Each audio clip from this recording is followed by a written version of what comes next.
hästi, aga tegelikult ma surusin alla oma mingid varjukülgi. Me teeme seda hästi palju naistena, eriti me näiteks surume hästi palju viha alla. Et kui mehed veel on justkui nagu mingi seksikas, kui mees on vahepeal vihane, on ju, mingi lööb rusikaga vastu lauda ja ma ei tea, siuke vanadest eestlastest juba tulnud, on ju, et tõeline mees ikka vahepeal lajatab rusikaga vastu lauda, on ju. Et siis naistel ei ole lubatud vihane olla. Ja ka teema, millega mina näiteks siin viimase poole aasta jooksul olen nii mõnelgi korral tegelenud teadlikult, et lubada, et esiteks üldse tunnistada, et okei, võib-olla ma olen ka mingit viha asju alla surunud ja mingit sükest maski hoidnud peal, on ju.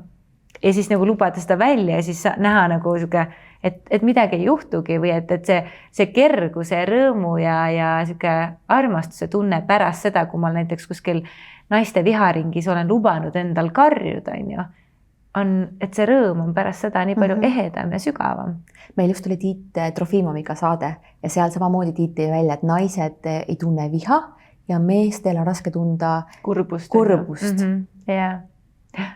Aga see ongi, et meis on kõik olemas, me lihtsalt ise keelame endale ja keelates ühte asju, ma tegelikult keelan ka teisi asju.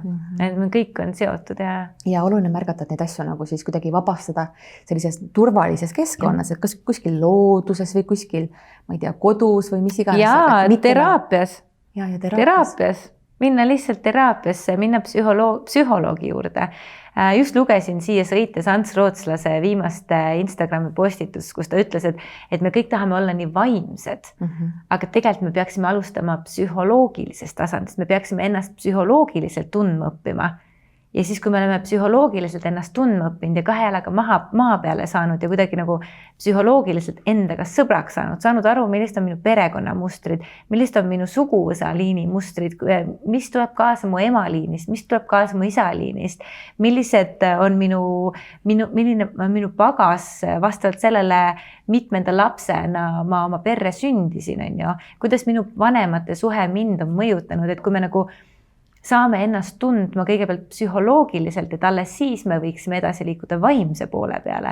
Aga me kõik tahame selle et me ei taha minna mitte psühholoogi juurde või pereterapeudi juurde või ongi mingid süsteemsed pereteraapiat endaga tegema, vaid me tahamegi, paneme viiruki tööle ja lähme loodusesse, mis on väga maandavad ja mis on väga vajalikud meie närvisüsteemi jaoks. Aga samal ajal need ei too võib-olla nagu süsteemselt nii palju vastuseid. Ehk siis ma siinkohal väga julgustan inimesi minema teraapiasse.